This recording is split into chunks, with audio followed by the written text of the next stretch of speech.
네, 명지대학교의 강규형 교수입니다. 이번 시간에는 그 한국 현대사의 이제 디테일, 실제적인 그 사건들을 좀 하나하나씩 좀 살펴보도록 하겠습니다. 전번 시간에 제가 이제 공산권의 붕괴로 인해서 비밀 자료가 해제가 되고, 그래서 한국 현대사의 그 많은 비밀이 풀렸고, 한국 현대사에 관한 많은 편견이 바로잡히고 있다.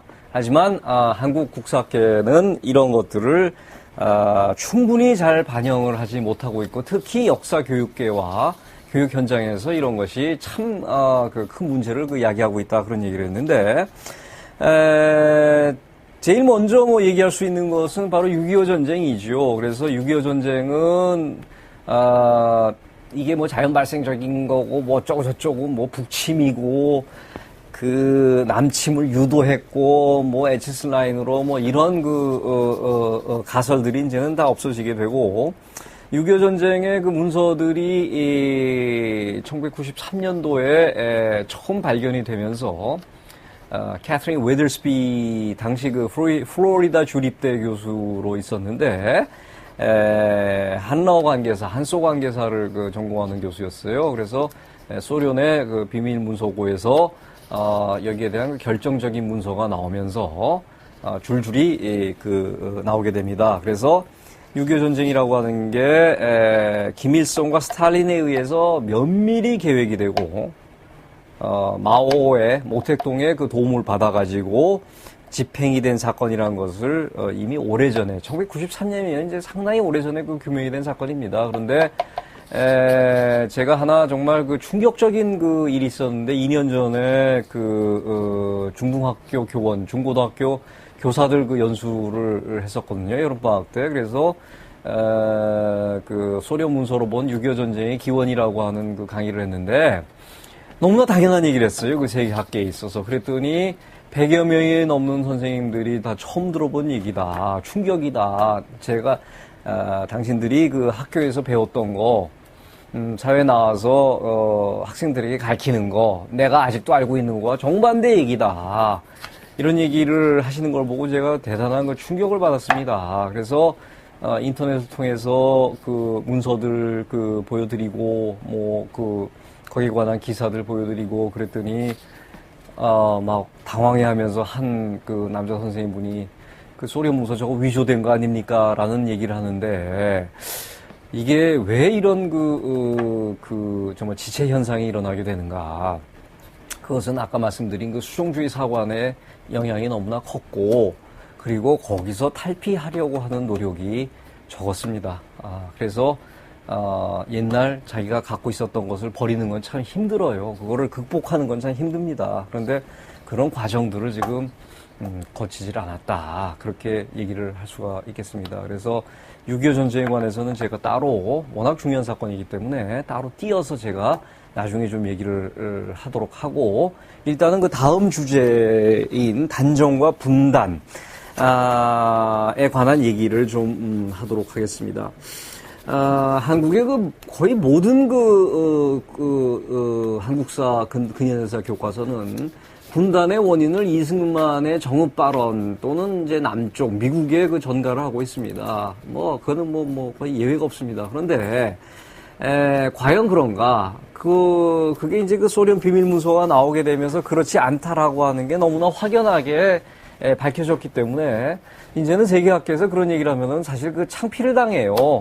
그게 뭐냐면은 45년에 이미 스탈린이 북쪽에서 소련의 컨트롤 받는, 소련의 친화적인 그런 정권을 세우라라고 하는 지령이 내려가게 되고, 슈킨 보고서에 그게 자세히 나와 있습니다. 그래서 슈티코프 대사를 통해 가지고, 그땐 대사가 아니었죠, 참.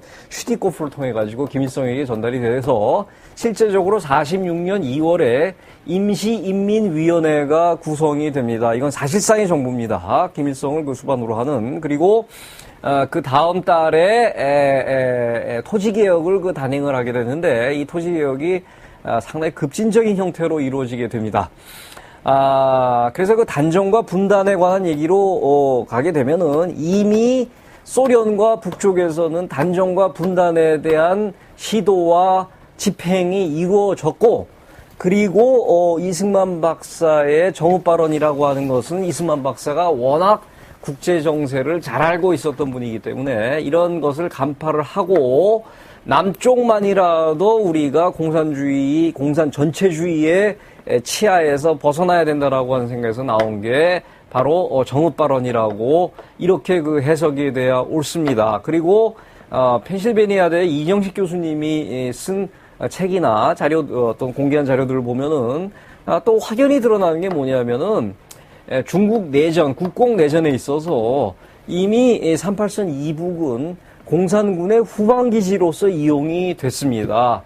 이것이 더 이상 그 한반도의 그 통일이라고 하는 것을 통합된 그 체제가 쓴다는 것이 그 불가능해지는 그런 그 여건을 마련했다라고 하는 연구도 이미 나와 있고, 그리고 거기에 대해서는 사실 그 반론을 제기하기가 힘든 게 정말 그 압록강 주변이라든가 뭐 이런 쪽으로 해가지고 그 한반도라고 하는 게 북쪽이 국공 내전의 그 후방기지로서 이용이 됐었기 때문에 이런 것들을 종합해 보면은 더 이상 그 단정과 분단의 책임을 이승만과 남쪽과 미국에는 전가할 수가 없는데도 불구하고 아직도 교과서에 이런 내용이 나오고 있는 것은 그 큰 문제다. 이제 새로운 교과서가 이제 한 몇 년 있다 이제 새로 나오게 되겠지만, 새로 나오는 교과서에서는 더 이상 이렇게 무식한 얘기가 없어야 된다라는 것을 좀 강조하고 싶습니다. 자, 토지개혁에 관한 얘기를 했는데요. 토지개혁은 지금 현행 한국사 교과서 중에 한 교과서, 지학사 교과서를 제외하고는 물론 요번에 8월 말에 새로운 교과서가 나오게 됩니다. 그래서 저는 이제 그 교과서를 이제 그 못 본 상태에서 새 교과서는 볼 수가 없거든요. 현행 교과서에 관한 얘기를 하자고 하면은 한 교과서만 빼고는 모든 교과서가 북한의 토지개혁은 무상몰수, 무상분배였는데 반해서 남쪽의 농지개혁은, 이승만 농지개혁은 유상몰수, 유상분배였기 때문에 대단히 불완전했다라고 하는 그런 그 뉘앙스와 톤으로, 그 뉘앙스의 그 차이는 조금 있습니다만은, 일괄적으로 그렇게 그 표현을 하고 있습니다. 그럼 이게 맞느냐? 이건 전혀 맞지가 않는 얘기입니다. 왜 맞지 않냐면은, 북한에서, 개인의 소유권을 박탈하는 그런 그 전체주의적인 무상 몰수가 있었던 것은 사실입니다. 하지만 무상 분배가 있었던 적은 없습니다. 뭘 분배를 했냐면은 농민들에게 경작권, 좀 심하게 얘기하면 소작권을 주고 소유권은 국가가 갖고, 그리고 그 경작권마저도 나중에는 회수가 되면서 집단 농장화를 했기 때문에 이것은 제대로 된 토지 개혁이라고 볼 수가 없습니다. 왜 제가 이런 질문을 하게 돼요. 그렇게 그 북한의 토지 개혁이 성공적이었으면 왜 오늘날 북한의 그 농업과 농민들은 저 모양 저 꼴인지를 설명을 할 수가 없습니다. 이것은 거기에 반해서 대한민국의 농지 개혁은 지주들에게 싼 가격으로 몰수를 한 다음에 농민들에게 나눠주면서 장기 저리로 이것을 상환하게 했기 때문에 일단 농민들이 자신의 땅을 갖게 되고, 그리고 거기에 대해서 자기 땅이니까 자기가 개간을 하는, 자기가 농업을 영위를 하는 자영농으로 커나갈 터전이 마련이 됐습니다. 그렇기 때문에 더 이상 이제는 교과서에서 그것을 지학사 교과서는 아주 그 정확하게 정재정 교수님이 그 책임지 필요한 지학사 교과서는 정확하게 그 표현을 하고 있더라고요. 그래서 북한에 있어서 토지개혁은 이게 사실상 토지개혁이 아니었고 농민에게 소유권을 주지 않았기 때문에 거기서 농민의 어떤 자발성을 이끌어낼 수가 없었다라는 식으로 표현이 되는데, 앞으로 모든 교과서는 이제 이런 식으로 표현이 돼야 됩니다.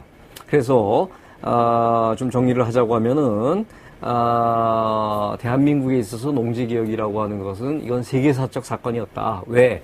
이런 식으로 아주 합리적인 그 농지개혁이 되면서 자영농이라고 하는 게 생겨나게 되고 지주계급이 몰락을 하게 됩니다. 지주계급이 몰락하게 되는 계기가 몇 개가 있는데 최종적으로는 6.25 전쟁이라고들 표현을 합니다. 하지만 이 농지개혁을 통해서 지주계급도 사실은 몰락이 되면서 전 세계에 지주계급이라고 하는 게 남아있지 않은 몇 안 되는 나라가 바로 우리나라다. 그렇게 표현을 할 수 있을 때 이 농지개혁의 그 성공은 아주 그 큰 것이었는데도 불구하고 왜 대한민국의 교과서는 이런 그 농지개혁을 폄하를 하고 북한의 저 실패한 토지개혁을, 북한은 토지개혁, 대한민국은 농지개혁이라고 했습니다.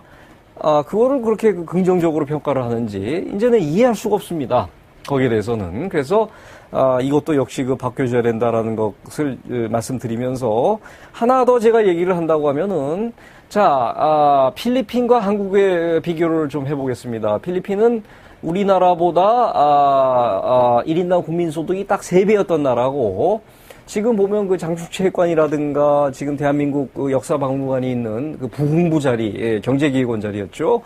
그 건물에 그 건설 감리를 해준 게 그 필리핀입니다. 그리고 필리핀이 우리나라보다 워낙 잘 살았던 나라였기 때문에 우리는 필리핀을 부러워했고, 그런데 오늘날 필리핀의 1인당 국민소득은 대한민국의 9분의 1에서 10분의 1이 되는 정말 희망이 없는 나라라고 표현을 하게 되고, 이제는 우리가 뭐 필리핀인 그 가정부나 인부들을, 노동자들을 데리고 와가지고 일을 시키지 않습니까?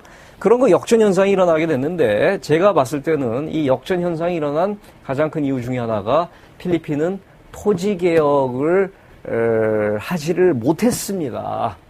근본적으로 하지 못해서 아직도 필리핀 국부의 50% 이상은 필리핀의 전통적인 지주가문 몇 개에 의해서 장악이 되고 있고, 이것이 그 산업화를 하는데 상당한 장애물이 됐었다. 대신 우리나라는 이런 농지개혁이 있었기 때문에 산업화를 할 수 있는 기반이 생겨나게 되었다. 거기에 이제 뭐 이승만 체제가 했었던 어떤 기초교육이 있지 않습니까?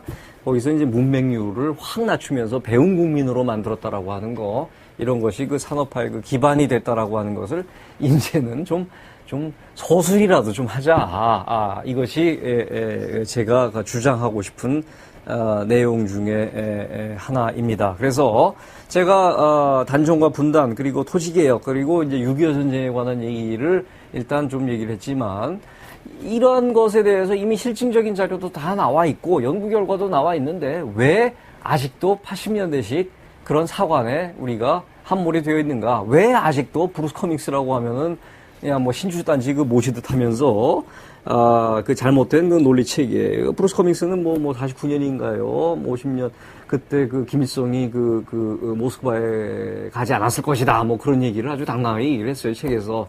말짱 그건 다 거짓말이죠. 왜냐면 가가지고 상당히 면밀하게 그 계획을 세우고 베이징에 가서 모택동에 또 그 허락을 받게 되고 뭐 이런 그 과정을 겪게 되는 것, 그것은 제가 다른 강의를 통해서 좀 더 자세하게 얘기를 하도록 하겠습니다.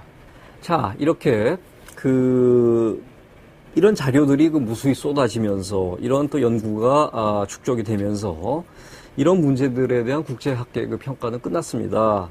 문제는 한국의 일부 학자들이 80년대 자기가 배운 것밖에 모르고 거기에 대한 업데이트도 하지 않고 이런 수종주의 사관에 자꾸 함몰이 되면서 거기에 빠져들게 되고 폐쇄적인 벽을 쌓게 되고 하다 보니까 이렇게 이게 협소한 세계관에서 한치의 변화가 없이 연구를 하고 교육을 하게 되니까 한국 현대사 교육의 어떤 파행, 한국 현대사 교육의 왜곡이 일어난다라고 얘기를 하고 싶습니다. 이것이 저는 한국사의 비극이라고 아까 말씀을 드렸죠. 정말 이건 비극입니다. 그래서 이것을 우리가 빨리 업그레이드를 해야 된다. 좌우의 문제를 사실 벗어나는 게, 좌파 역사관을 가지고도 얼마든지 우리가 수준 높은 역사관을 만들어낼 수가 있고 수준 높은 역사 서술을 만들어낼 수가 있습니다. 그런데 아직도 이게 80년대 고리타분한, 어떤 분은 곰팡내난이라고 하는 표현을 쓰는데 함몰이 되니까 이것이 문제가 된다라고 얘기를 할 수가 있겠습니다. 80년대에 관한 얘기로 좀 다시 돌아가게 돼서 80년대는 제가 워낙 중요하기 때문에 제가 다시 특강을 통해서 좀 얘기를 한다고 했었죠.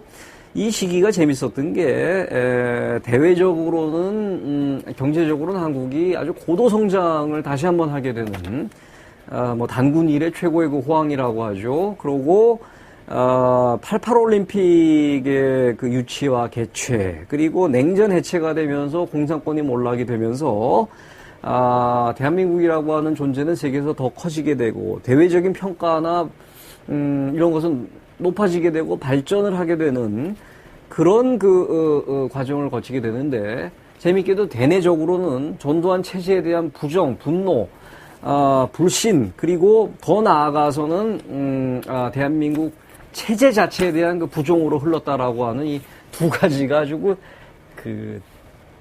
대조적인, 아주 그냥 컨트라스트가 극심하게 되는 그런 그 두 가지의 길을 가고 있었다라고 평가를 해야겠죠. 이 대내적인 냉소주의. 그래서 아주 그 전두환 체제에 대한 그 대학생들의 그 냉소, 분노, 뭐 이런 게 이제 그 반정부 운동, 반체제 운동으로 되게 되면서, 이때 그 학생운동이 재밌는 것이, 담론 투쟁이라고 하는 게 일어나게 돼요. 이론 투쟁, 사상 투쟁이 일어나게 되는데, 제가 기억하기에 이 사상 투쟁은 어떻게 하면 대한민국을 좋은 나라로 만들 것인가라고 하는 논의는 없었습니다. 뭐냐면 대한민국이라고 하는 체제는 부셔야 되는데, 이걸 어떻게 부시느냐, 부시고 나서 어떤 체제를 지향하느냐를 놓고 대학생들 사이에 많은 그 이론 투쟁이 벌어졌습니다. 이런 그 이론 투쟁이 물론 80년대 초반 중반에도 있었지만 제가 대학을 졸업한 이후에 더 진전이 됐었는데, 크게 봐서는 이 PD파와 NL파의 대결이라고 볼 수가 있어요. 그러니까 PD파는 한국 사회의 기본 모순을 자본주의적 모순, 계급 모순이라고 봐가지고 프롤레타리아 계급이, 무산자 계급이 유산자 계급을 물리치는 계급혁명이 일어나야 된다. 이것이 선행돼야 된다라고 하는 정통 막스 레니니즘을 내세웠고, NL파들은, PD파는 민중민주주의라고 하죠. People's Democracy의 준말. NL은 그 National Liberation의 준말입니다. NL파들은 민족해방파라고 부르죠. 자주파라고도 부르고, 한국 사회 모순은 민족 모순이 우선이다. 그래서 먼저 민족 통일을 해야 된다. 거기서 둘의 입장 차이가 벌어지게 됩니다. 그런데 이 NL계에서도 두 개의 계파가 있게 되는데, 하나가 주체사상파, 다른 하나가 비주체사상파입니다. 주체사상파는 이렇게 그 통일, 민족 모순을 먼저 해결을 해야 되는데, 그 주체는 북한이 돼야 되고, 그 사상은 김일성의 주체사상이 돼야 된다라고 하는 파벌이고, 다른 파벌, 비주사파는 우리가 북한 체제라고 하는 것은 협력의 대상이지 숭배의 대상은 아니다. 단지 협조를 해나가면서 우리가 민족 통일을 이루어야 된다라고 하는 그런 주의였는데, 일단 NL, PD 싸움에서 NL이 승리를 거두게 되고, 이게 희한하죠. PD가 더 정교합니다. 사실은 이론적으로. 하지만 왜 NL이 승리를 거두게 되냐면은 바로 한국인들의 정서에 뿌리 깊게 자리하고 있는, 또 교육에서 뿌리 깊게 우리의 DNA에 파고든 민족주의 정서라고 하는 게 NL의 승리를 가져오게 하는 결정적인 요소 중에 하나였다. 정서적인 요소였다라고 얘기를 할 수가 있고, NL 내부의 이론 투쟁에서 결국은 주체사상파, 주사파가 승리를 거두게 됩니다. 이렇게 그 주사파가 승리를 거두게 되는 데는 파리학번들의 그 역할들이 컸습니다. 그래서 이런 그 파리학번들의 그 대표가 김영환 씨, 서울대 법학과 파리학번이죠. 홍진표, 서울대 경제학과 파리학번이었다가 정치학과 83학번이 된 사람이죠. 하영옥, 이석기, 그 한국외국어대학교 그 용인 캠퍼스 소속이죠. 그러니까 재밌는 게, 이론가들은 이제 주로 이제 서울대, 연대 이런 데서 생겨나게 되지만, 행동대들은 외국어대학교 용인 캠퍼스에서 좀 많이 생겨나게 되는데, 당시 그 용인 캠퍼스의 그 사정이 아주 열악했다는 얘기를 하더라고요. 그리고 이제 서울 캠퍼스와의 어떤 괴리 이런 것 때문에 거기서 이제 행동대들이 많이 생겨나게 됐다. 임수경 씨 같은 분, 지금 국회의원이 됐죠. 그런 분이 또 그 외국어대학교 용인 캠퍼스 출신이었죠. 그래서 물론 임수경 씨는 82학번이 아닙니다. 나머지 분들은 다 82학번들입니다. 그래서 이런 투쟁에서 승리를 거두게 되는데, 제일 큰 역할을 했던 분은 김영환이라고 하는 분인데, 김영환 씨는 그때 강철이라고 하는 필명을 통해서 강철 서신, 그래서 북한의 문건들을 정리를 해서 유인물로 뿌리고 이것이 운동권의 지지를 얻으면서 그들이 운동권을 재패를 하게 되고 이 NL 주사파가 훗날 한국의 좌파의 또 뿌리가 되는 게 또 하나의 한국 사회의 그 비극이다라고 생각이 됩니다. NL파 중에서도 가장 퇴행적인 주체사상파가 승리를 거두게 되고 여기서 벗어난 분들도 있지만 벗어났지만 과거의 어떤 그 민족지상주의에서 못 벗어나신 분들, 아직도 못 벗어난 분들, 뭐 이런 분들이 지금 그 한국 좌파를 그 장악하고 있다 보니까 사실 좌파라고 하는 게 나쁜 얘기가 아닙니다. 한국 사회에서 다시 얘기를 하겠지만 그 좌파라고 하는 게 건강해야 되거든요. 한국의 좌파라고 하는 게 강해야 됩니다. 근데 이 좌파가 이런 그 퇴행적인 사상에 뿌리를 두고 있기 때문에 한국 좌파에 그 문제가 있는 것이다라고 생각이 들고, 그 이후에 그 주사파들, 골수 주사파들은 점점 줄어들었지만 사회 저변으로 이런 NL 논리들이 퍼져나가는 데는 성공을 했습니다. 그래서 문화 부분에서 뭐 학술, 뭐 교육, 종교, 영화, 출판 뭐 이런 데로 퍼져나가면서 이런 그 사상이 문화 부분에서 진지를 구축하는 데 성공을 했다. 그람스의 표현을 빌리자면은 바로 진지전에 있어서 이러한 그 건강치 못한 NL주의, 이 수종주의적 역사관에 기반을 한 NL파들이 장악을 했다라고 보는 것이 올바른 평가라고 생각이 듭니다.